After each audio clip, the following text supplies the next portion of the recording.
ایک بندہ اگر کوئی بات دکھا دیتا ہے نا اس پہ رلائے نہ کریں, دوسرے کے پاس بھی جائیں, تیسرے کے پاس بھی, لیکن سب سے ریفرنس مانگیں.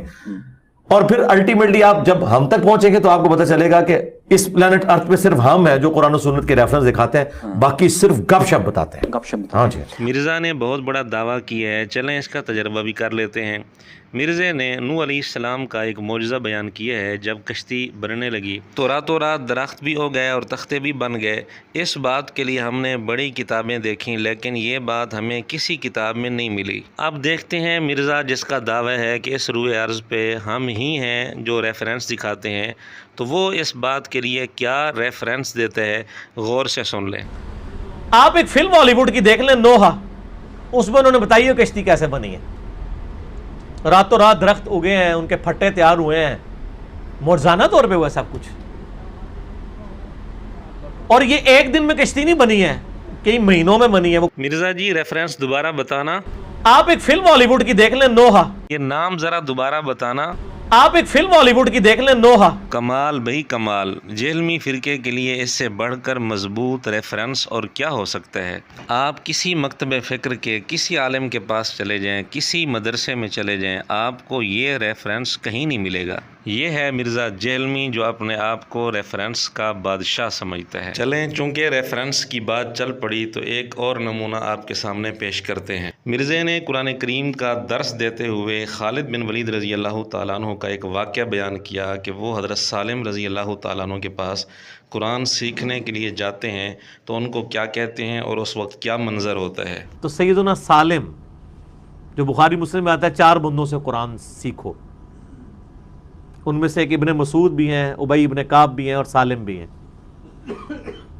یہ یعنی ینگ سے نوجوان تھے. ان کے پاس حضرت خالد بن ولید آتے ہیں اور کہتے ہیں مجھے قرآن سکھاؤ.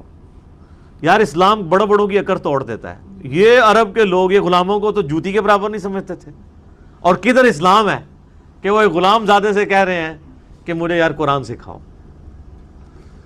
تو انہوں نے کہا ٹھیک ہے. ان کا سب سے پہلے مجھے وہ آیات سکھاؤ جو میرے باپ کے بارے میں نازل ہوئی ہے.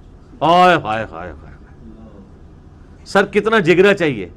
واہ بھائی واہ. مرزا نے تو بڑا زبردست واقعہ بیان کیا, لیکن اس کے بعد اس کا جو ریفرنس دیا ہے وہ آپ پوری توجہ سے سنیں کیونکہ اس طرح کے ریفرنس علماء کے پاس آپ کو نہیں ملیں گے. اور وہ انہوں نے جو سین فلمایا ہے نا, وہ بندے کے آنسو نہیں رکتے.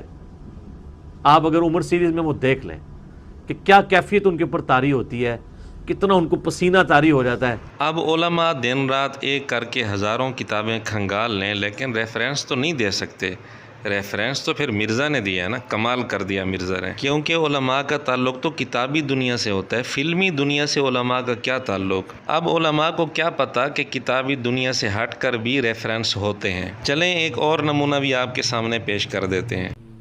تو کہتا ہے میں کھسکا اور سیدنا زید ابن ارکم کے پاس آیا کہ زید آپ تو سابقون الاولون میں سے ہیں, اور دار ارکم انہی کا تھا جہاں نبی علیہ السلام دعوت و تبلیغ کا کام کرتے تھے, شروع کے 10 مسلمانوں میں سے. اب یہ بات کہ دار ارکم زید بن ارکم رضی اللہ عنہ کا تھا اور زید بن ارکم رضی اللہ عنہ شروع کے 10 مسلمانوں میں سے ہیں, ان دونوں باتوں کا ریفرنس علماء سے پوچھا جائے تو ان بیچاروں کو پتہ ہی نہیں ہوگا کیونکہ اس کا تعلق کتابی دنیا کے ساتھ ہے ہی نہیں.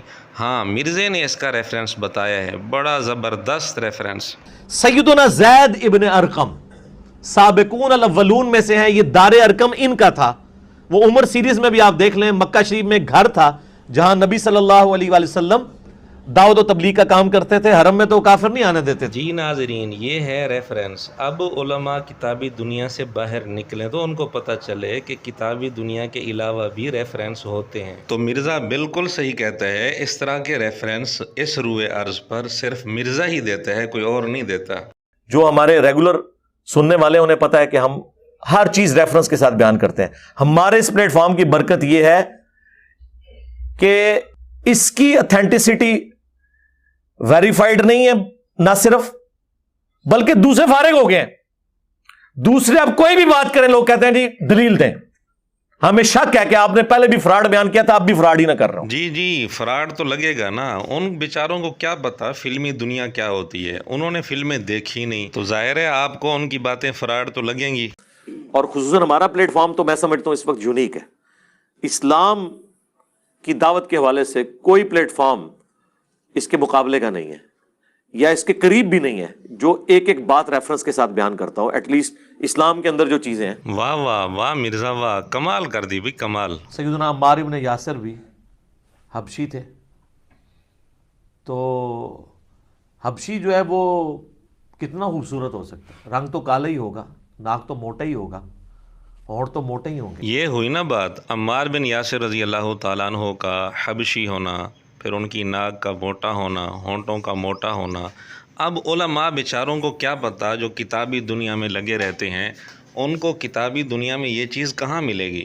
کتابی دنیا سے نکلیں تو ان کو پتہ چلے کہ کتابوں کے جہاں کے علاوہ ایک اور جہاں بھی ہے، جہاں مرزا جہلمی غوطے لگا کر اس طرح کے بڑے بڑے مضبوط ریفرنس تلاش کر کے آتے ہیں. وہ ہے فلم کا جہاں. اللہ نے عقل دی تھی، ابو جہل کو بھی دی تھی، سب سے زیادہ دی ہوئی تھی، لیکن گمراہی کا راستہ اس نے اختیار کیا.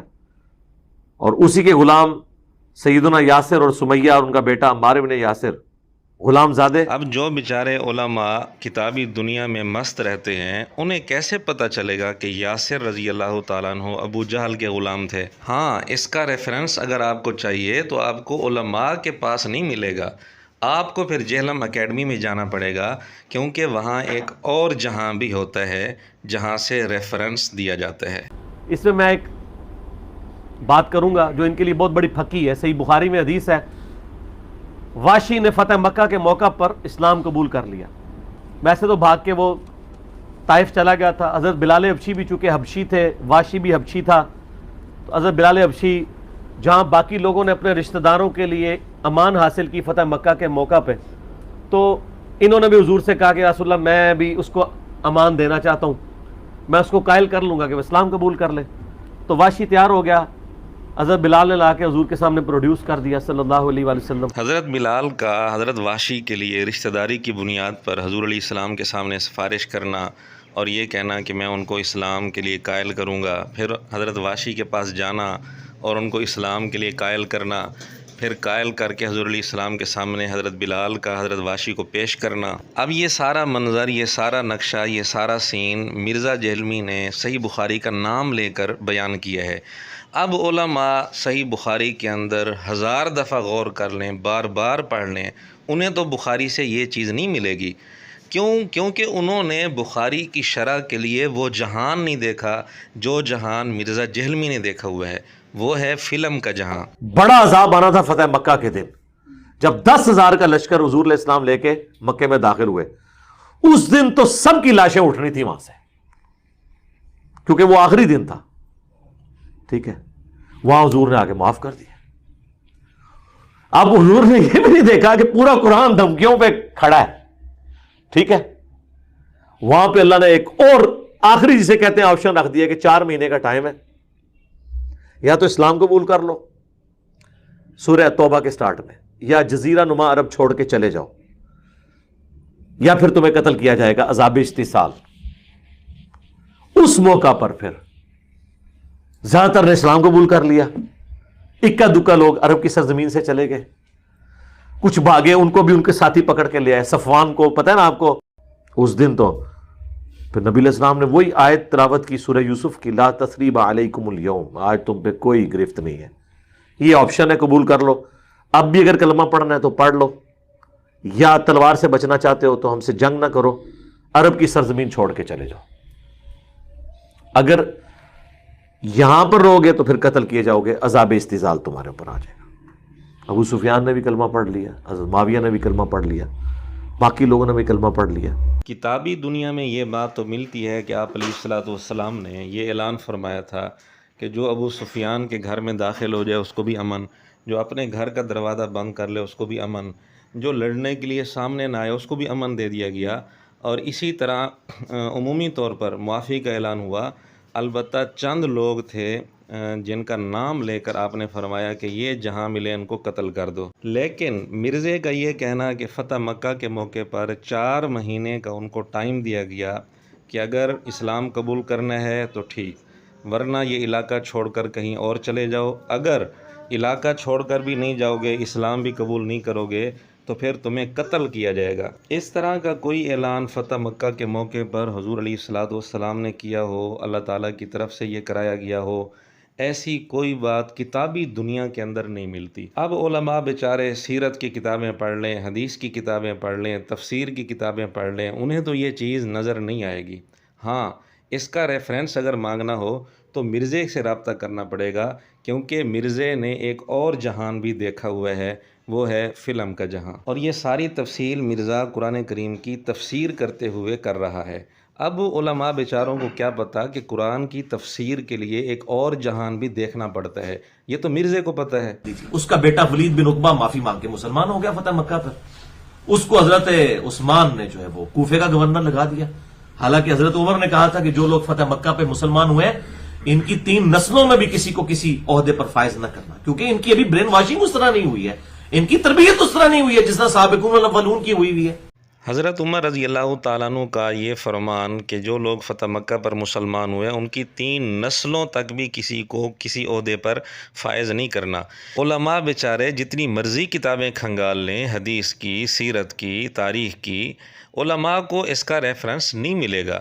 اس کا ریفرنس ملے گا مرزا جہلمی کے پاس، کیونکہ اس نے ایک اور جہان بھی دیکھا ہوا ہے۔ ورنہ کتابی دنیا تو یہ بتاتی ہے کہ آقا علیہ الصلوۃ والسلام نے مکے کا پہلا گورنر اس شخص کو بنایا جو فتح مکہ پر مسلمان ہوا تھا، اور وہ تھا بھی بنو امیہ کا ایک فرد، اور اس کا نام تھا عتاب بن اسید رضی اللہ تعالیٰ عنہ۔ اگر اس موقع پر مرزا جہلمی موجود ہوتا تو مرزا جہلمی فوراً اعتراض کرتا کہ یا رسول اللہ، ابھی تو یہ مسلمان ہوئے ہیں، ان کی ابھی تربیت نہیں ہوئی، آپ ان کو اتنے بڑے مرکزی شہر کا گورنر بنا رہے ہیں، اور پھر ہے بھی یہ بنو امیہ میں سے۔ تو مرزا جہلمی نے اس موقع پر بھی اپنی بدبودار لاجک یہی پیش کرنی تھی۔ ناظرین، چونکہ کلپ کا دورانیہ زیادہ ہو رہا ہے، اس لیے ہم اپنی بات یہیں پر ختم کرتے ہیں اور اجازت چاہتے ہیں، انشاءاللہ پھر ملیں گے۔